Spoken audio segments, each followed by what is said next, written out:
Kwento ng pag-asa at mga Another kwento ng OFW buhay story from Papa dito Dudu title, sa Anak, Barangay pinagjapan ni Mama Love Stories. kesa pag-aralin. Aba, naghuhugas tayo. Nakakain na ang aking alaga. Tayong mga tao na nabubuhay sa mundo ay merong tinatawag na pangarap. Yes. Isang bagay na nais nating makamit o maabot na ating pinagsusumikapan. Bawat tao ay may iba't ibang pag-iisip. Kaya naman may kanya-kanya tayong pangarap sa buhay. Mga pangarap na nagsisilbing isa sa ating inspirasyon. Nasaan na ating? Bakit tayo ay determinado at nagsusumikap sa ating mga ginagawa? Ang pangarap ay hindi madaling makamit, ngunit tiyak mo na maaabot ang pangarap kung ikaw mismo ay merong pagtsatsaga at pagsisikap. Pagtsatsaga at pagsisikap sa buhay ang isa sa mga sagot upang maabot ang iyong mga pangarap. Idagdag mo pa ang determinasyon at tamang diskarte sa buhay sa pagkamit ng pangarap mo sa buhay sa kabila ng napakaraming balakid upang makamit ang mga ito. Katulad na lamang ng kwentong ibabahagi sa atin ngayong Sabado ni Veron, na bagamat pilit na hinahadlangan ng napakaraming pagsubok, ay nagawa niyang maabot ang magandang buhay na pinapangarap niya para sa kanyang pamilya at sa kanyang sarili. Gusto mo na bang makarelate sa kanya? Alamin natin yan sa kwento ng pag-ibig, buhay at pag-asa sa nangungunang Barangay Love Stories. Dear Papa Dudut, magandang araw po sa inyo at sa mga loyal kabarangay na nakikinig ngayon. Itago, inalamang po ako sa pangalang Veron. 53 years old at kasalukuyang nakatira sa Moriya, Ibaraki, Japan. Kasama ang aking dalawang anak at ng aking long-time Japanese fiancé. Nais ko lamang na ibahagi ang kwento ng aking pakikipagsapalaran sa bansang hindi ko kilala at pakikisalamuha sa mga taong naibang lengguwahe at kultura sa ating mga Pilipino. Isa pang dahilan ng paglalahad ng kwentong ito ay upang magsilbing inspirasyon sa lahat ng tao na kagaya ko ay nangangarap na umunlad at umasenso sa buhay. Pero lagi nating tatandaan na ang pag-unlad ay hindi natin basta-basta makakamit kung hindi tayo magsisikap na mangyari yon. Dahil ang pag-asenso at pagkamit ng mga pangarap ay hindi basta ibinibigay sa atin. Kailangan natin itong paghirapan at pagsumikapan.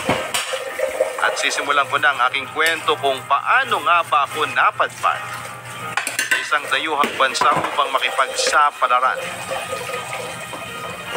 Papadudo, 3 kaming magkakapatid na pawang mga babae at ako ang bunso. Nasa average level noon ang antas ng pamumuhay namin na kung minsan ay wala, minsan ay meron. Nag-aaral ako noon sa isang university sa Katipunan Avenue bilang second year college sa kursong Business Administration. At masasabi kong hindi naging madali ang buhay namin noon, lalo pa at hirap kami sa usaping pinansyal. Idagdag ko pa na mahilig ding magsugal ang mami ko. Kaya nga madalas silang mag-away noon ni Daddy. Na di kalaunay nauwi na sa hiwalayan dahil sa hindi na maawat ni Daddy ang pagsusugal ni Mami. Halos tinitipid ko noon ng pera para lamang magkasya yon ng 1 linggo para sa pamasahe at baon ko. Ugali kasi ni Mami na kapag binigyan niya ako ng pera ay bahala na akong mag-budget noon. Pero kahit naman na ganun siya, ay mahal na mahal ko pa rin siya. Kaya nga ako nagpupursige sa pag-aaral ay para makapagtapos ako at makahanap ng magandang trabaho at may ahon ko sa hirap ang pamilya ko. Pero dahil nga sa palagiang pagsusugal noon ni Mami ay unti-unti na ring nauubos. Ang mga ipon namin, pati na rin ang perang iniwan ni Daddy para sa pag-aaral naming magkakapatid. Dahil nga doon ay napilitan akong tumigil sa pag-aaral at dahil uso noon ang mga recruiter ng entertainer sa Japan, ay isa na rin ako sa nag-apply para magtrabaho doon. May nakilala kasi si Mami noon na entertainer sa Japan. Nakakauwi lang ng Pilipinas para magbakasyon at niretong araw niya ako.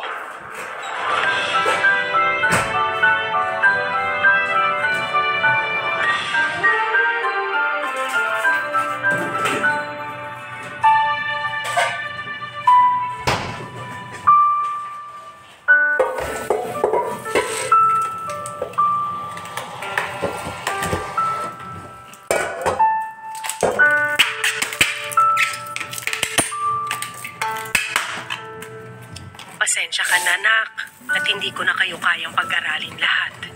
Ano pong ibig niyong sabihin? Patitigilin muna kita sa pag-aaral, nak. Pero ano pong ibig niyong sabihin?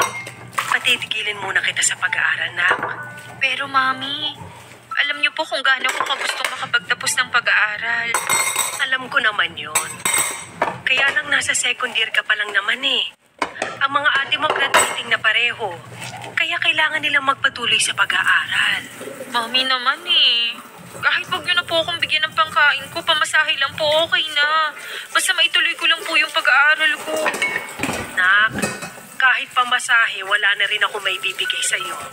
Lalo na ang layo ng university na pinapasukan mo. Ay yung mga ate mo naman, isang sakay lang ng jeep, makakarating na sila sa university nila. Ang unfair naman po, mami. Gusto ko po talagang makapagtapos ng pag-aaral eh. Pero kailangan mo nga munang tumigil.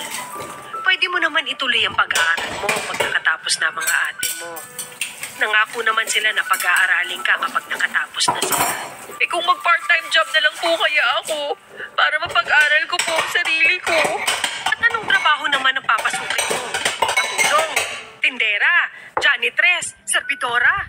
Ganong mga trabaho ba ang gusto mo? Pwede po ako magtindera o kaya janitress. Hindi ako papayag. Magkano lang naman ang kikitain mo dyan? Hindi yun sasapat para makapagtapos ka ng pag-aaral. Kaya ang mabuti pa, makinig ka na lang sa akin. Pansamantala ka lang naman titigil eh. Pero mami... Wala nang pero-pero. Kung gusto mo talaga magtrabaho para makapag-aral, ba't di mo subukan mag-Japan? Japan po? Oo! May kumari ako na kauuwi lang galing Japan. Entertainer siya doon at balita ako malaki ang sweldo. Gusto niyo po na magtrabaho ako sa Japan? Temporary lang naman, anak. Habang hindi ka pa naman nag-aaral. Mag-ipon ka at saka ka magpatuloy sa pag-aaral mo. Pero ang layo po ng Japan, mami. Hindi rin po ako marunong mag-Japanese. Matututunan mo naman yun, nak. Yung kumari ko nga, hindi yung marunong maghapon, pero tingnan mo naman ngayon. Para ng hapon ko magsalita. O bakit? Ayaw mo ba? Malaki ang sweldo doon. O kung magkataon pa, makapangasawa ka ng mayamang hapon. Giginhawa ang buhay natin.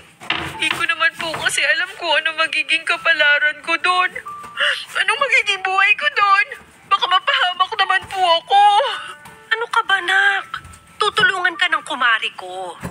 Sigurado kung hindi ka niya pababayaan doon. Siya ang bahala sa lahat.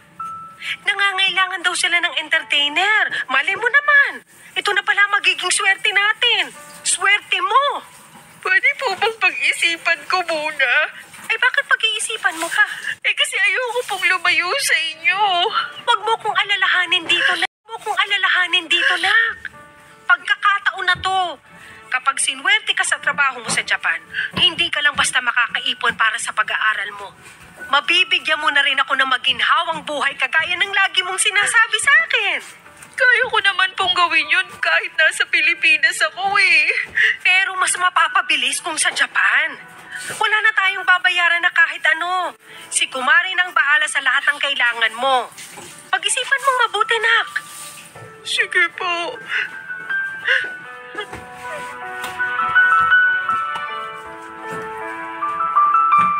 Papadudot halos maiyak ako noong sabihin sa akin ni Mami na kailangan kong tumigil sa pag-aaral dahil hindi na niya ako kayang pag-aralin.